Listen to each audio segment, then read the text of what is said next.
So in any case, you know, a lot of the subset of patients that we talk about are Parkinson's patients, because there's so much more than just saying, you know, pain. You have to understand the underlying neurological disorder. So um, I'll move on to the next slide. Let's see, it says recorded. Got it. Okay, great, good. So a little bit about me. So I went to U of A for med school back in 2007. I went out to Phoenix for an internship in internal medicine. Then I did my anesthesia training at the Mayo Clinic. And I wish now that I was in Rochester because of how 103 degrees today. But I was in Scottsdale for a few years, and I went to Harvard for a pain fellowship in 15. And then I've been here since 2016 at Pisa. So before I get into the talk, I always present, you know, our vision statement: through compassion and innovation, we will make a meaningful difference in the lives of individuals and in our communities. Why? Because, you know, we feel that you have to have both of these traits to really provide good medicine, good evidence-based medicine, improvement in patient outcomes. These are common sense things, but, you know, is the big thing is, you know, that one doc could be, you know, so innovative, have the latest and greatest things to offer, but, you know, the bedside manner isn't the best, or, you know, that physician-patient relationship isn't, you know, up to par, that you just won't get your clinical outcomes as great as having both of these. The same thing with, you know, you can be as compassionate and nice and great bedside manner, but, you know, still be an old school, you know, technology and not be innovative enough that, you know, you're not providing, you know, the patients, you know, that latest and greatest therapies that, you know, research have supported. So we thrive on both of these characteristics. So what would I like, you know, for you all to get out of this discussion? So 3 main points. Number 1 is, you know, how common is pain in our Parkinson's population? Number 2 is, what kinds of pain do patients with Parkinson's have? And number 3 is identifying these treatment strategies to provide our patients to improve their outcomes, improve functionality, and improve their activities of daily living. So these are the big 3 that I hope to leave you all tonight with answers to all these discussions and questions. So first things first, how common is pain in Parkinson's? So you may say, gee, 40 to 80%, that's a huge you know, that's a huge range. But the reason why it's such a wide range is because it's sometimes difficult to discern, is this just Parkinson's itself, or is it mature related changes and you're going to get back pain, you're going to get sciatica, or is it both? So it's hard to pinpoint, but I would say it's more on the 80 to 85% range on patients with Parkinson's and pain. And we'll get more into detail on why that is in terms of what happens to a mature spine and what happens to a mature spine with Parkinson's disease. And we'll then again talk about in the next slide all 5 points, all 5 kinds of pains that we typically see. So a few categories. Number 1, musculoskeletal. Number 2, neuropathic radicular. That just means more nervy pain, a numbness, tingling down a specific nerve distribution. Dystonic, we'll get more into detail on that. It's more involuntary contractions. Akathisia being, you know, these irregular movements.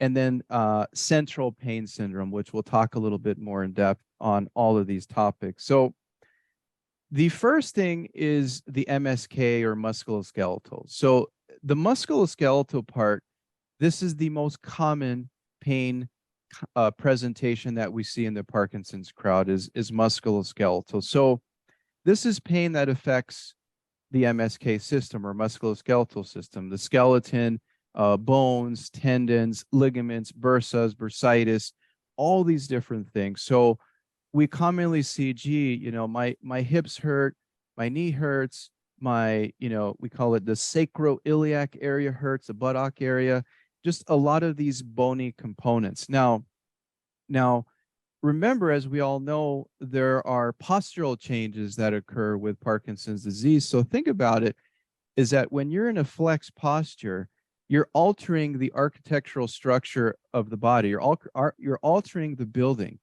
which means that you're putting a lot of stress on the disc, which means you're accelerating the degeneration and wear and tear that happens on the disc.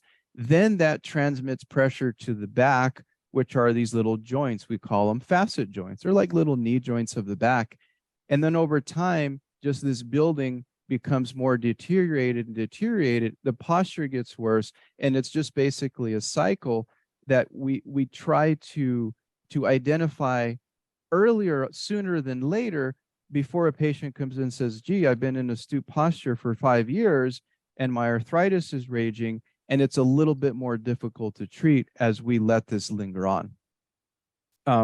So the second, I kind of discussed a lot of the stoop posture, but in addition to the flexed over posture, which we know puts the most pressure or PSI on the disc compared to being extended, there's this rotation, and flexed is the worst positioning. But at times the body wants to compensate for the pinched nerves in the back to be in a flex posture. So unfortunately, you can't win sometimes.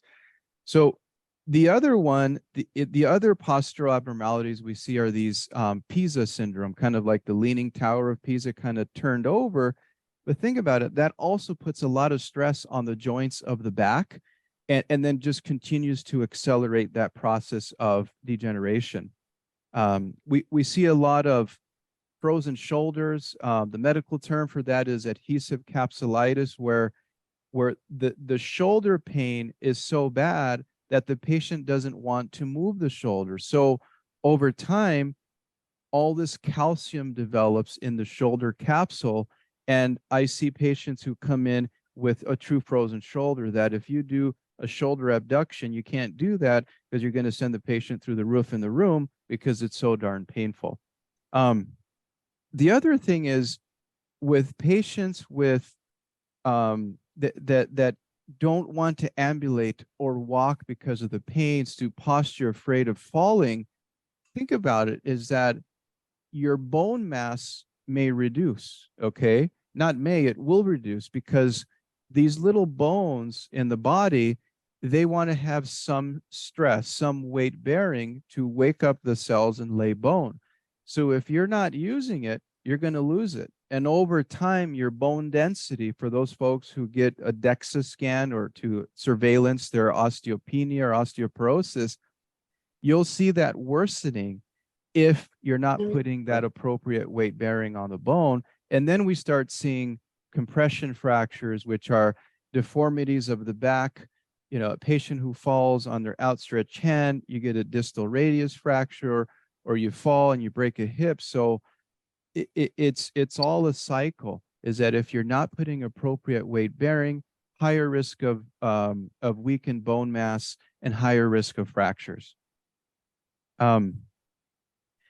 This is a good slide. So aging or musculoskeletal. So as we all know, the biggest risk factor for developing Parkinson's is maturity, is getting a little bit more mature in life. And I always present this to patients when I see them, in the clinic, and talk about the arthritis in the spine. They say, oh my goodness, what's going on with my back? I said, well, you're just a little mature in life. You're 70 years old. You have a lot of mileage on your back. So what this goes is, you have to understand that regardless of how fit or how healthy you are, we're all going to get degenerative discs. Then that puts stress on the joint, as I mentioned. I know I'm being redundant, but I just want to hit this point home, is that, with the arthritic changes that develop as we get more mature, as our Parkinson's patients become more mature in life, that's a double whammy. And it's difficult to treat these problems without treating the underlying source, which is the underlying Parkinson's, and then we start treating the actual pain presentation of being more mature in life. So what we see a lot of this is the bigger joints, like I mentioned, the hips and knees.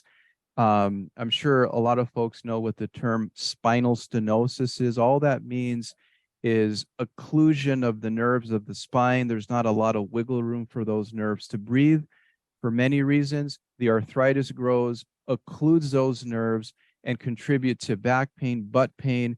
Also, you want to be in a stoop posture, which is almost counterproductive because it puts more stress on the discs. But when you flex over, it actually opens up the holes of the spine. That's why we see, you may see a lot of folks at the grocery store, we call it the grocery cart sign, not because they want to be in that position, but it actually opens up the canal and the holes where the nerves are, and it actually reduces their pain in their buttock and going down to the hamstring. But then again, is you're putting stress on the disc, so it's basically a cycle.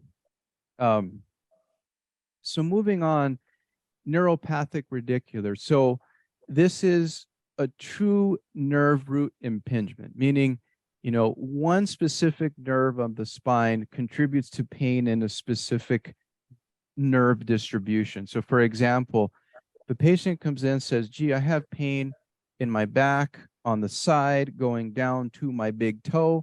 That's more of an L5 nerve. If I have pain in my back, knee going down to the inner part, that's more of an L4 nerve.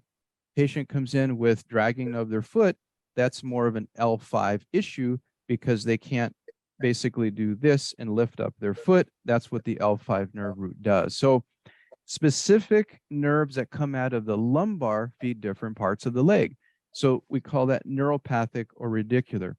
Now, we see this kind of presentation more in a patient who their underlying Parkinson's is not very well controlled, and we call that the off periods versus the on periods. The off periods are, where the motor symptoms, the tremors, the akathisia, or the irregular motions are just not very well controlled, and that's more likely to unmask these presentations of a nerve root that's impinged. The next one is dystonic or involuntary muscle contraction. So you can think of, this building that there's different parts that are constricted and causing the body to move in non-physiological or non-normal positions. That's just putting more stress on one side, but then you also want to compensate to the other. So then the whole building starts degenerating in multiple floors. So the last two, one being akathisia, just restlessness, and once again, think about these movements that are not physiological, we call it, and that's once again putting stress on different parts of the structure. The last one is central pain, and central pain is one of the most difficult ones to treat. A lot of patients ask me, do you think all my pain is in my head? And some, for those who I've known for years, I said, yeah, it is, because it's a central pain syndrome.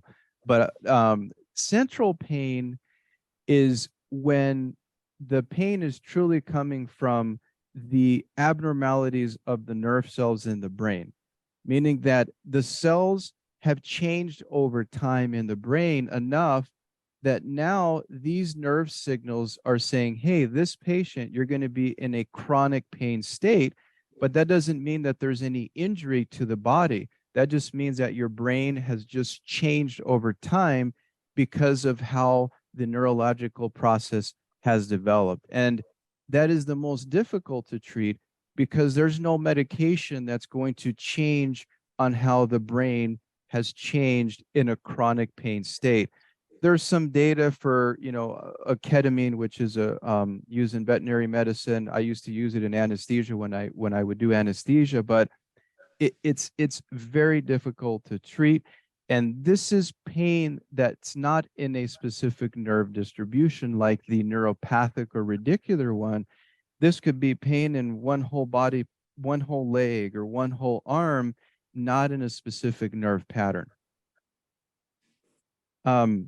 So after, understanding how common pain is in the Parkinson's crowd, the different kinds of pain, well, how do we treat this? What do we do? Where do we start? The big thing that we start with is, number one, is I usually have an extra pair of eyes and ears with the patient, usually the significant other, a family member, siblings, or any kind of family, because this really requires a thorough discussion of goal setting. What are your expectations, with being in our clinic, and, what do you want to achieve? Is realistic expectations. We know that we can't get you 100% better, but our goal is to improve your functionality enough that you can enjoy, your life with this underlying, diagnosis. So the one thing that we give also is a timeline. A lot of patients say, gee, I've had this pain for 20 years. I've been diagnosed with Parkinson's about 10 years ago, and just things are getting worse. We want to develop a timeline. It's not going to be certainly in a week, 2 weeks, 3 weeks. This is many months process of getting diagnostics, getting MRIs, getting x-rays, getting CT scans, identifying really what is the source, seeing if the Parkinson's is under control, who's your neurologist, and really developing a treatment timeline to say, hey, look, we're not going to expect, miracles within, 1 to 2 months, but by 6 months, we're going to see some of the beneficial effects of some of our interventions, or even just medications. Also, this is a common thing, of course, is recording your painful stimuli. What makes it worse? What makes it better? How far are you able to walk without having pain in your buttock or shoulder, etc.? So really getting a good, thorough history. And the biggest thing overall is engagement in the care plan. So the whole team has to be engaged. If, once again, goes back to our vision statement, if there's not that compassion and innovation in both, and the whole team isn't, engaged, we're not going to have good outcomes. But we do feel that we provide really good engagement in the care plan for many reasons.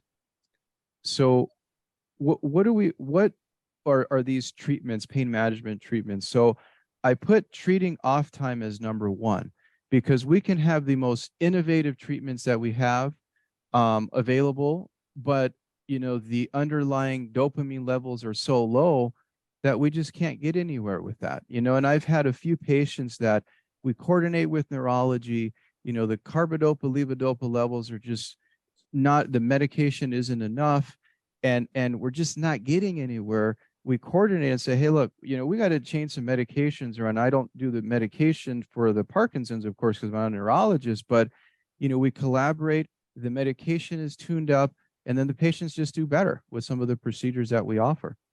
We'll talk about the depression component and some of these other measures that I'll get into shortly. Like I said, treating the off time. So those motor symptoms, even non-dystonic pains, can be an off phenomenon and can improve with the dose of levodopa, meaning, these just shoulder pains and back pains. When I get a scan, I said, gee, your scan looks great.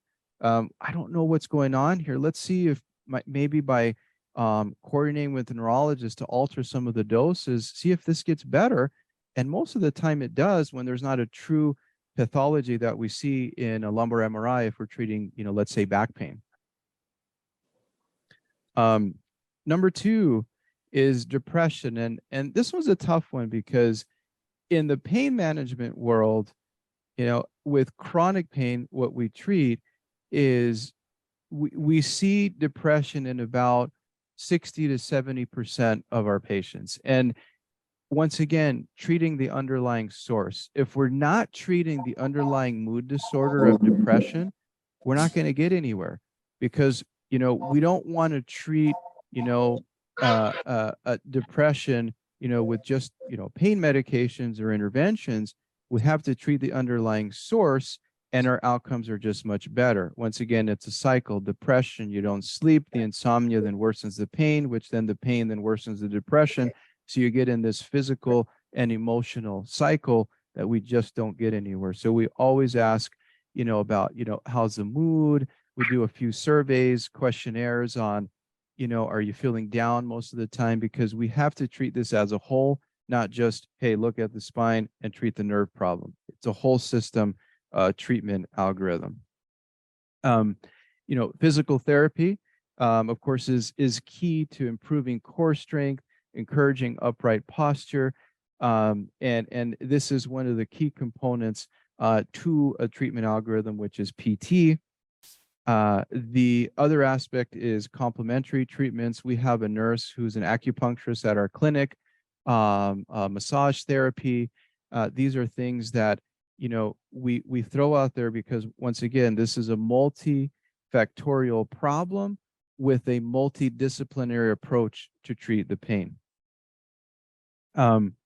Medications, anti-inflammatories, Tylenol, some of the nerve pain medications when it's truly nerve pain or radiculopathy or neuropathic problems. Patches, the 5% lidocaine patches that are prescribed over the counter, they're 4%. I don't find a huge difference between the 4% and the 5%. The 5% patches are just hard to get covered from insurance. I just say, hey, rather than spending a crazy amount of money for a 5% patch, just buy it over the counter 4%. Medical marijuana has its benefits, helps insomnia, and helps with pain. Some of the procedures that we do, I'll get a little bit more in detail with some of these that I listed here. One of the simple things are trigger point injections for the musculoskeletal part. If a patient seems to have a lot of trigger points or muscle spasms in the back or the neck, which we find very common in our Parkinson's crowd, what we do is we use an ultrasound, put a little anti-inflammatory or cortisone within the muscle tissue, and that helps relax that area and reduce the inflammation. Of course, you can't have this every month because it's a cortisone. So usually we do this about 3 to 4 times a year. Of course, if it continues to work and improve the patient's quality of life. The procedure takes a few minutes to do, and you can drive yourself. It's not invasive at all. Joint injections, very common. Knee arthritis, not only a cortisone, but we do some gels, hyaluronic acid it's called. It's a lubricant. We even do ablations for knees, meaning we put heat around those nerves that contribute to joint pain, which typically that helps for about 6 months to 2 years. But in general, diffuse joint injections may help improve the mobility of multiple joints. The classic epidural injection, if the patient is having pain down the leg or sciatica or even upper extremity going down the arms. The other ones are, like I said, ablations, which we do in the neck for arthritic pain, thoracic or mid-back, lumbar, sacroiliac, kind of below the belt line, buttock area, and also the knees. So all that is its reduction of the pain signals from these joints. Typically works for about 2 years, and we can repeat it at a later time. Of course, if it works for over 6 months, 50% benefit. Digging deeper into our toolbox, we use spinal cord stimulation, which is like the pacemaker of the spine.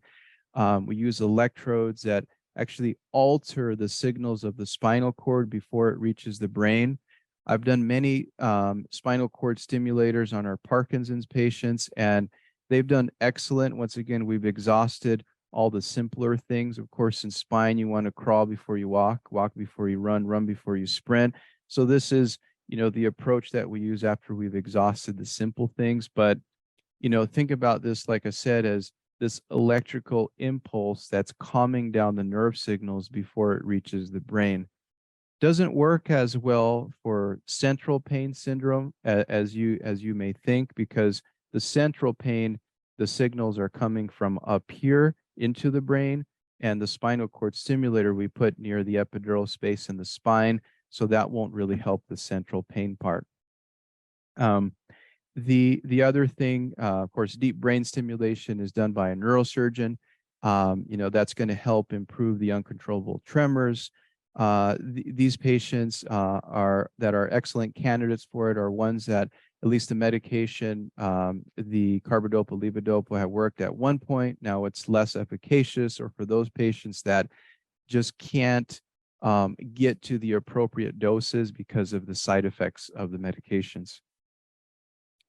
So in summary, I'd like to leave you with this, is that, pain is often overlooked in the Parkinson's population. A lot of times patients are told, oh, it's due to your Parkinson's, go see to your neurologist. They don't, the primary care or, the neurologist, they don't trigger, hey, why don't you go see the pain clinic? And the pain clinic is not just for medications. That's the last thing that we do, is we want to look at the underlying source and then treat the problem.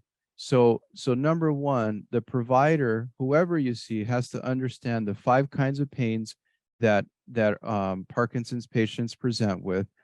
That identification then helps develop an algorithm that may involve medications or may involve some of the innovative treatments that we offer pain patients. And we feel that with that, those treatments will improve patients' functionalities, ADLs, or activities of daily living, and improvement in their quality of life, allowing the patient to at least enjoy some of the physical pleasures of life and living with Parkinson's disease. And I would take any questions.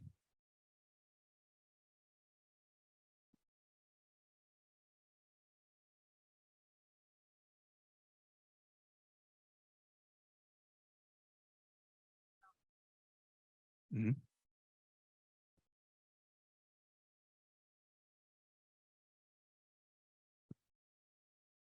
So great question. So the question is comments on the hyaluronic acid. So I'll give you a little bit of history on that. So when we see knee arthritic changes, knee arthritis, so the first thing that we try is a simple cortisone, which for those who have knee arthritis, maybe everybody in this room has had a knee cortisone. So if the knee steroid injection helps for 6 to 9 months, we say, okay, we can repeat it again. But if it only worked for a few days, then the proof is in the pudding. More steroid is not going to be a good, long-term treatment. So then we say, okay, the next step is a lubricant, which is hyaluronic acid. You probably see it advertised a lot for like skin. I actually use it for my skin. It actually helps wrinkles as well.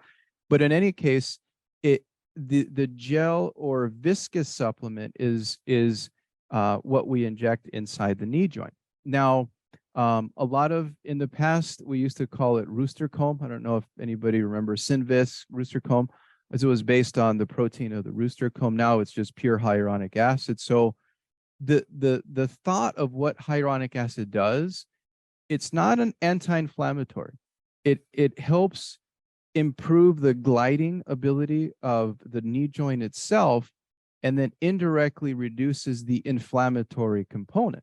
Because in bone-on-bone arthritic change, not even bone-on-bone, it could be mild or moderate, there's this inflammation in there that the steroid helps reduce, but it doesn't help lubricate. The lubricant basically indirectly reduces the inflammatory component because there's less grinding motion. The way that we do the hyaluronic acid is we do it 1 per week for 3 weeks. And once again, you can't have this if you have a knee replacement, because you can't inject inside a knee replacement. So these are for patients who have mild, moderate, or severe arthritic changes. And I've seen patients with bone-on-bone, severe, with just a pinhole of a space. And, I tell the patient, I'm not as optimistic that it's going to help you, but let's give it a try. And most get about 40 to 50% benefit with even bone-on-bone. But the majority of patients, if you look at all the thousands of knees that we do a year for gel, usually about 80% of patients get at least 50% relief for at least 6 to 9 months. And we usually do the sessions about 2 times a year. Does that answer?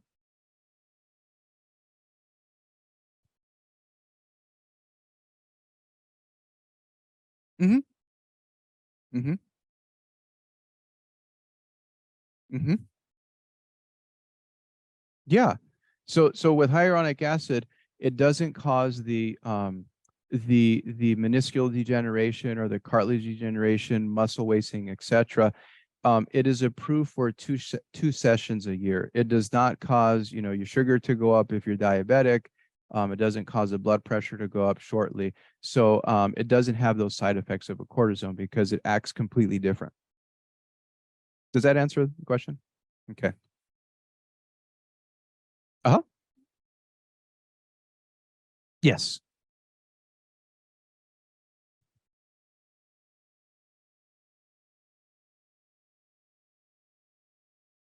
Right. That's a great question. So you want me to repeat that? Okay. So the question is acetaminophen or Tylenol over the counter or Aleve, which is naproxen. So what are my thoughts on it? So number one, we have to understand the mechanism of action. What does Tylenol do and what does naproxen do? So Tylenol is a pain reliever and it's a fever reducer. It is not an anti-inflammatory. So the Tylenol is truly a band-aid. It doesn't do as much for a lot of pain complaints because it doesn't get to the source. Remember, we want source control rather than just symptom control. So the Tylenol usually won't do much, but then again, as we get more mature in life, remember our blood pressure goes up, our kidneys aren't functioning as well. And then that's when we have to be cautious of the NSAIDs, the nonsteroidal anti-inflammatory drugs, which naproxen, ibuprofen, diclofenac, meloxicam, all those things may affect the blood pressures, the kidneys, the GI. So we have to have a fine balance. So if you want to talk about what is better for the pain and the source, it's the NSAID, the nonsteroidal anti-inflammatory. But we also have to look at how your kidney function is. You know, are you on 2 to 3 blood pressure medications, which long-term naproxen is not the best answer, or long-term NSAIDs, nonsteroidal anti-inflammatory drugs, are not the best answer if you have a few comorbidities or a few health conditions that the naproxen may affect that.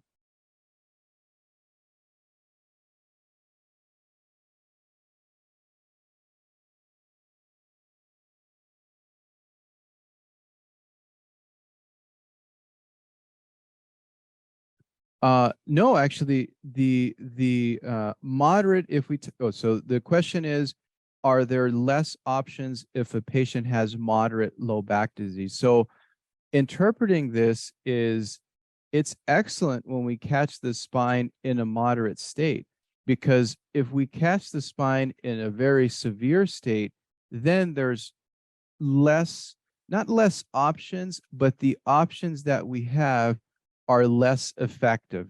Example being, if a patient has narrowing that's moderate versus severe, a steroid in there is going to help better when it's moderate because there's more wiggle room for that steroid to work in there and reduce the inflammation compared if it's already severe.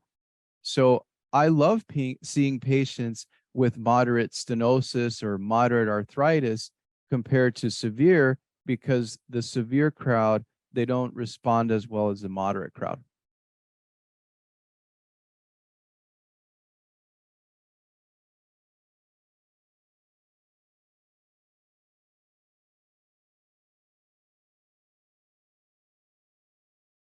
The question is the use of Botox. Number one, does it useful in dystonia? And number two, does it help with pain? So both of those are yes. Dystonic reactions, Botox does help with that.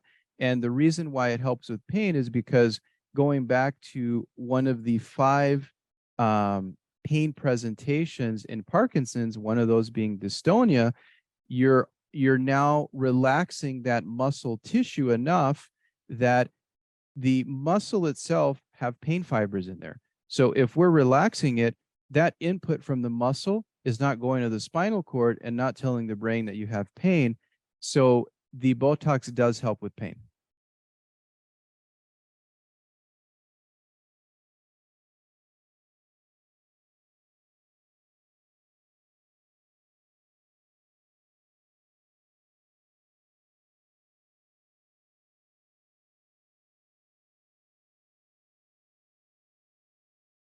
Mhm.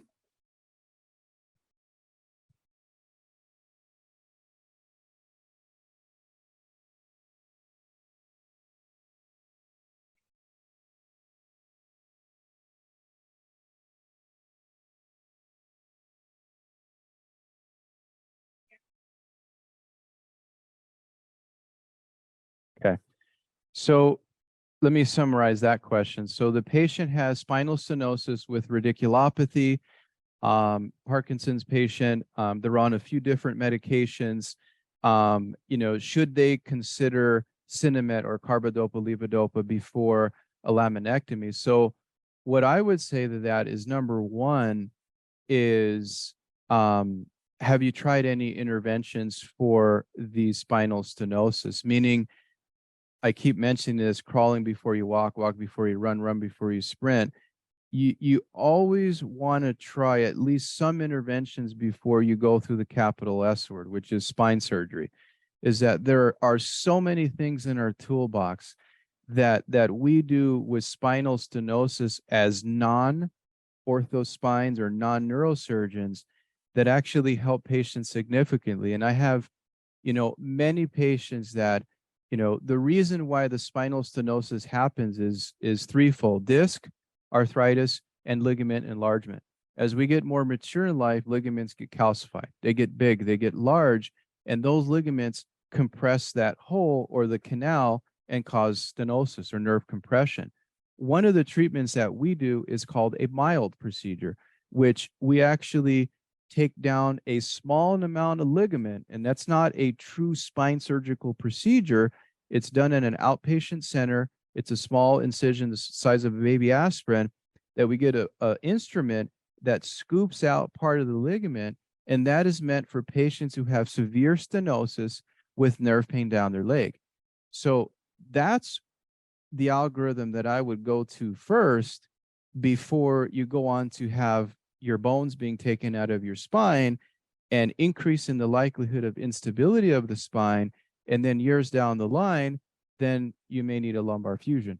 So I know it's a long-winded answer, but I would certainly look at more non-surgical options, before you go through a laminectomy.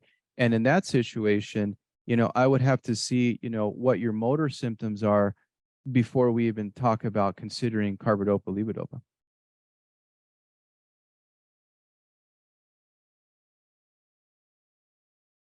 Yes, yes. So that's a great question. So let's talk about the symptoms of spinal stenosis. So think about this as an imbalance between supply and demand. You have the nerves that have to be happy with blood flow, kind of like the heart. You have to have your coronaries feeding your heart. So when there's a tight area and you're walking, there's flow and nutrients that need to be sent to the spine. But if the area is so tight, when you're walking, the demand goes up for nutrients, but do you think the supply can get to that area? It can't, because the area is so clogged with arthritis, with disc and ligament. So then that imbalance between supply and demand happens, and then the patient starts getting pain because there's low blood flow to the spinal nerves, and the patient starts getting pain, not just the back. A lot of spinal stenosis patients don't have too much back pain. They have more pain. Gee, my hips hurt. My butt hurts. Pain goes down to my thighs. I can't really describe it, but it goes back to my hamstring. And it's not necessarily in a specific nerve pattern, because that central hole is tight. And think about it like a tree. You have the trunk, the source, and then the branches. So it's getting multiple nerves because it's compressing that tree trunk, and you may not have pain down a specific nerve pattern. It's part of the entire leg.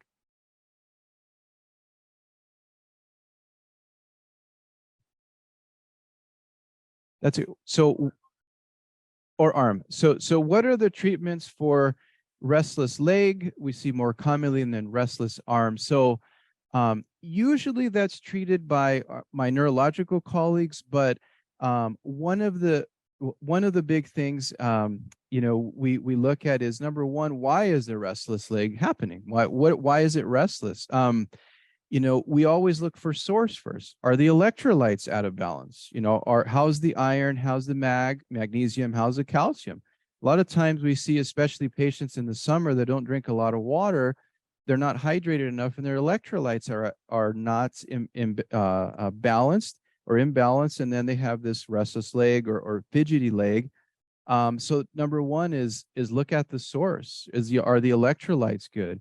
Sometimes patients even swear by tonic water, which is interesting. I have a handful of patients that I see every few months, and they have tonic water every time I see them. I always joke around, make sure you don't have gin in there. But the other treatments and medications are one that I believe the other a person asked or mentioned was Relpac. So the Rapinols, all the rolls, they may help with restless leg syndrome at night, but that's more of a neurological med that I usually defer to my neurological colleague, but I prescribe Relpacs a few times. Yes, ma'am. So wonderful question. So does carbidopa levodopa help with pain? Directly, it does not. But remember, if the off time is prominent, meaning the motor symptoms continue, then that's going to change the structure of the body enough that the off time, the dopamine is low. If I offer ablations, epidurals, mild procedure for stenosis, we're not going to get better because the dopamine is not in balance. So now when we get the dopamine in equilibrium or a good steady state, then we're going to see that those interventions thrive. And I have a few patients that I can think of that exactly happened. I'm getting diagnosed. I don't know. They're working up the Parkinson's diagnosis. I can't get this scan at the university and this and that. This study, we hear it all the time. And you know, we're doing the epidural. We do this procedure. We do the mild and said, gee, you know, I got some benefit, but I don't know. They go see the neurologist. They tune up the carbidopa, levodopa, or Cinemet, and they're like, gee, you know, I'm 80% better. It's not very common that we see, you know, hey, you're 30% one day and then 2 weeks later, you're like 85, 90% better from this particular procedure. And that's just a one example of that. So indirectly, yes, directly, no. Does that answer? Okay, welcome. Hmm. Hmm. Good. So spinal stenosis, is it an ache or is it sharp shooting? So typically spinal stenosis is more nervy. So it's going to be more of a sharp shooting rather than an achy, dull arthritic pain. So when there's anything dull, achy, think about that as more skeletal. That's more arthritic change. If it's more shooting down the leg, that's more stenosis or nerve compression or nerve related or neuropathic.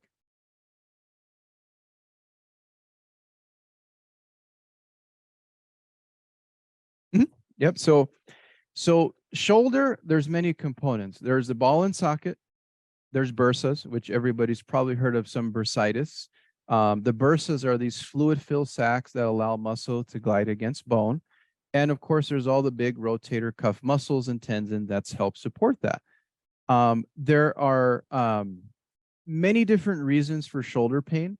Most of the time, most of the pathology that I see, if I were to sum it up, is mostly we see more soft tissue pain with the shoulder, more bursitis, more just chronic or older traumas, older degenerative changes, not necessarily too much significant bone-on-bone arthritis. Most of it is fraying of the rotator cuff tendons.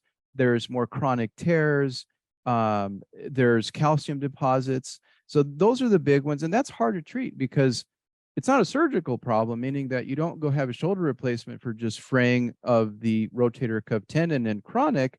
You know, you can't have a rotator cuff repair because it's an old trauma. So it's tough to treat, but you know, we first start with the cortisone, see what happens, and there's other things like a nerve block that actually helps reduce the signals. We call it a suprascapular nerve block, supra because it's above the scapula, and we put a little cortisone there, and that helps calm down the signal from all the nerve bundles that are feeding that shoulder to the scapula and to the brain. Also, we can even do stimulation to that little nerve to help calm down the signal. So there's a lot of neat things that we can do for shoulder pain. Other things that we try is something called PRP. I'm not sure if anybody's heard of PRP. It's not stem cell, it's more reparative rather than regeneration. So PRP is platelet-rich plasma, where we take the patient's blood, spin it in a special centrifuge, and we put that PRP back into the either it be the bursa or the shoulder joint. What that does is it initially creates inflammation. You may say, well, gee, why do I want inflammation?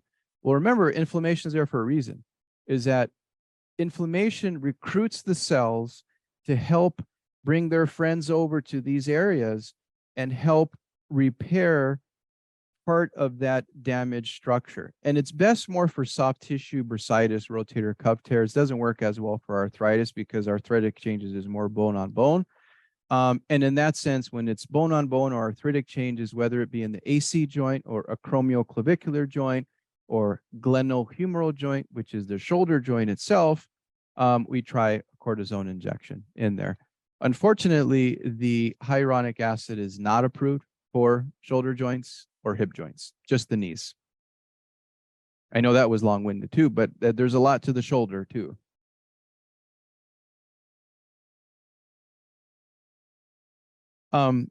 Chiropractic care, I advocate for it in certain instances. Now, I don't feel that it's as beneficial for our patients with Parkinson's for many reasons, is that one of those topics I talked about was the bone mass. So we have to be very cautious if you're going to get cracked and aligned and everything, if your bone mineral density or your DEXA scan doesn't look too hot. Why? Because you're at risk for having a compression deformity when they're manipulating the area. Now, I do feel that there's certain components when, when a patient may benefit from chiropractor, but those are far few in between in our Parkinson's crowd.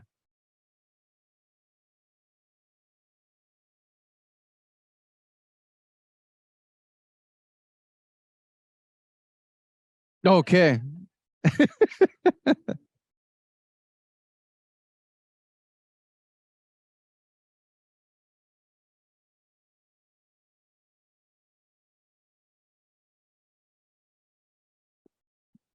No, no, no. They're much more likely because of the postural changes that happen. So in the spine, we study all kinds of positions where there's most pressure on it. And when there's that, astute posture, that's step one, is that puts the stress on the disc. When there's even more stress on the disc with the postural change, that worsens the cycle. So the answer is the stenosis, the degeneration is more likely to happen in a patient with Parkinson's than in a patient without. And that's important to understand as a provider, because some providers that do pain management, they just refer back to neurology and say, hey, there's nothing I can do because, I don't really understand the disease of Parkinson's. So, of course, they don't say that directly, but they're like, hey, I don't know what to do. I've reached all these things. So you have to understand the pathology.